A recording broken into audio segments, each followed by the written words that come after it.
Alright guys, so I know it's been a long time since I've tuned in with you guys. My mic is actually dead. That's how long it's been since I've recorded.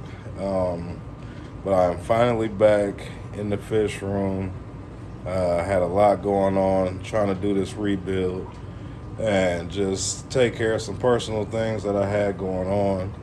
But I'm back and I'm ready to show you guys.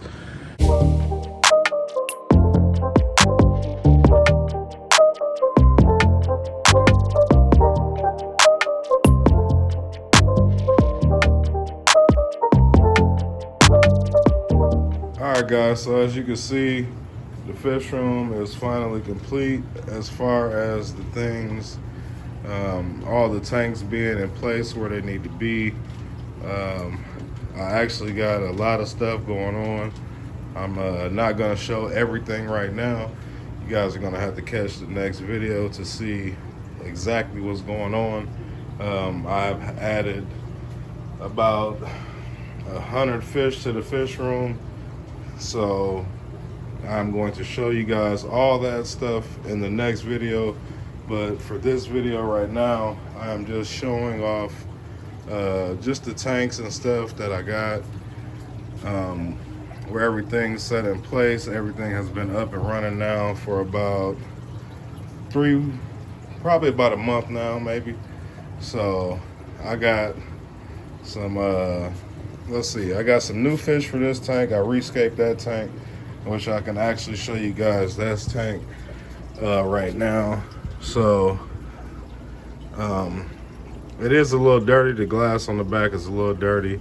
I got a light that I ordered for this tank. It should be coming in tomorrow, and then I will show you guys this tank again. But for right now, I did get some I got some rams in there, so I added the rams in, and then I got some peacock gudgeons.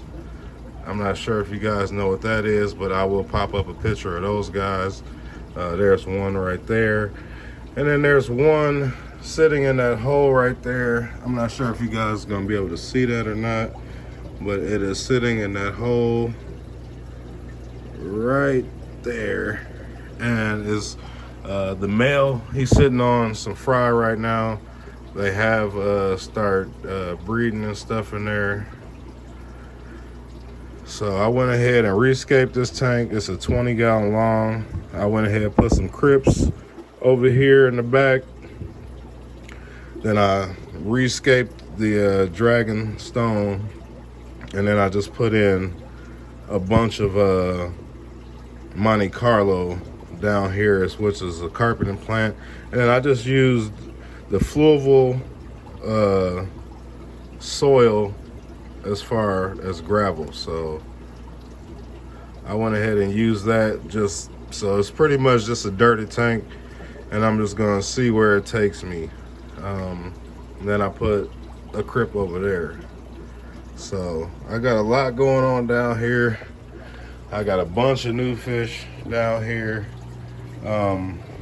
I lost a few fish during the move, but things happen and I've learned to just kind of deal with it. I know everything happens for a reason. We do still have our saltwater tank down here, so things are looking good right now. I got all these tanks, man. I'm just really proud of myself. I was able to put all these tanks into place, all the 125s. I put the 40 breeders, 2 down here. I told you guys I had a plan for that, so a 40 breeder here. I'll probably put a 10-gallon over here, and then I put this 40 breeder here. That's got just a bunch of baby cichlids in there. I'm steady having fry like at least twice a week, so I'm just raising these guys up. I actually gave Boss Aquatics some of the fry that I had because I had too many and I just don't have anything to do with them. So I went ahead and gave Boss Aquatics some of those. Over here on this stand here, I got this tank up here. I'm not gonna show you guys the fish that's in there, but that's a 40 breeder that the discus were in. And then down here, I got a bunch of 10 gallons down here. And then I got the flounders are still in that 2.5 gallon down there. And then I got some shrimp down there, but I'm gonna give you guys a closer look at all that stuff. And it's actually some fry in this tank here. There's some fry in here. It's just like some baby hongas are in there. You guys can see them moving around. One there, one there. It's about 20 of them in there, just spread out throughout that aquarium. But down here is my next project. So I moved everything from down here, pretty much. So over here in this corner, oh, that sump right there. Okay, so this is the old sump that was on the 55. Let me take you guys down there and show you what I did with the other sump, because this sump here, it had a lot of water in it, but it didn't give me the space that I needed to create for my overflow, just in case the lights and stuff go out, the electricity. Then I could pretty much, once I unplug the return pump on the tank, this thing would fill all the way up and there was no room for extra water to overflow into it. So let me show you guys what I did with the other sump that I had. Okay, so here's the other sump. I just went ahead, I put a baffle in here for the filter floss. As you guys can see, it's pretty dirty, but it's not too bad. And then there's the air trap in the middle, and then another baffle here just to separate the biological media and have its own chamber. And then we got our return pump over here. So once I unplug the return pump on here, this thing only fills up maybe about an inch or two from where it is now, which gives it that extra room. It gives it an extra about 3 inches to fill up more if I need it, or just in case anything happens once the power goes out, if the power goes out. So thought I'd just show you guys that. I went ahead and put that together. I cut that piece of glass down over here, took the other piece of glass that was on there out, and I cut that to 6 inches, so that way I have at least another, probably, I'm gonna say about 7 gallons just to play with, just in case the electricity goes out. So I don't know what I'm gonna do with this space yet, but I'm thinking about maybe building me a plywood tank over here, or maybe getting me a pond or something over here for the monsters, which are over here. And like I said, excuse the audio if it's not the greatest. My mic died, so I'm just using my earbuds right now to go ahead and give you guys an update. So excuse the audio. But we do have, we still have our monsters, which are, well, the silver dolls really aren't monster fish, but we got the datnoids still, we got the bichir, we got the 2 stingrays. And over in this 55 down here, we actually have added a new monster fish to that tank, something I never had, and I'm pretty excited about having. So I'm gonna show you guys that guy in the next video, and I'm gonna give you guys an update on all the new fish that are in the fish room.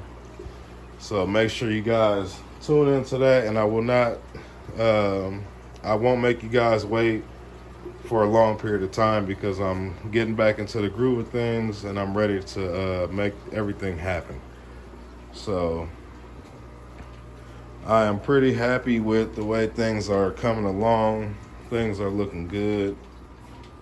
We also added a lot of fish into this South American tank. And this is just a view of the fish room, just to give you guys kind of a view on like how big this fish room is. So over here we got 18 feet of tanks. It's actually 19 feet. And we still have all this space here, which is like another, this is about 8 feet right here. So we got plenty of room down here to make things happen. Okay, so now I want to just talk to you guys about the air. So I end up just building like this little whatever here, and I put my air pump up there on top, and I ran the line straight down the fish room, so those tanks down there can get air, and the tanks down here also can get air. That one pump is running the whole fish room. So once the lights go off, I'm gonna turn the lights off, show you guys how it's looking with all the lights off. All right, so with all the lights out in here, you can, of course you can see it, but it doesn't look that bad. So I know there's cords and wires and stuff. The airlines are running across the room and stuff, but that was just the best thing I could do for what I have. So if you guys don't like it, I don't know, maybe you guys can give me another idea on how to run the air, but for me right now it is working out. Also, the baby Africans are over here. I did take all the colored up Africans out of there, and I moved those guys so we can get some more color out of the African cichlids that are in there now. I'll give you guys an update on those guys, let you guys know what they are. And all these fish in here actually are for sale or for trade or whatever the case might be. I'm kind of trying to limit the amount of fish that I have as far as African cichlids, because at this point I have so many African cichlids, it's ridiculous. Look at this guy. So that's just a quick update, just to give you guys a little rundown on what is going on down here in the fish room. Everything is looking good. Fish are just steady growing. Sorry about the camera. I'm all over the place right now. But the fish are doing great. Everything is looking good. Like I said, man, make sure you guys stick around so you guys can see the hunt. We got at least 100 new fish down here in the fish room. You guys do not want to miss this, trust me. I got some, I got some pretty, I go for the top of the line, top notch fish. So if you guys have been watching long enough, then you guys already know that's how I get down. I usually buy the top of the line fish. That's just what I do. That's the type of stuff that I'm interested in. So if you guys stuck around this long, make sure you like, subscribe, comment, and turn your post notification bell on, so you will be notified every time I drop a video, which will be more often than it has been. But until next time, guys, remember, always feed the fish. Holla.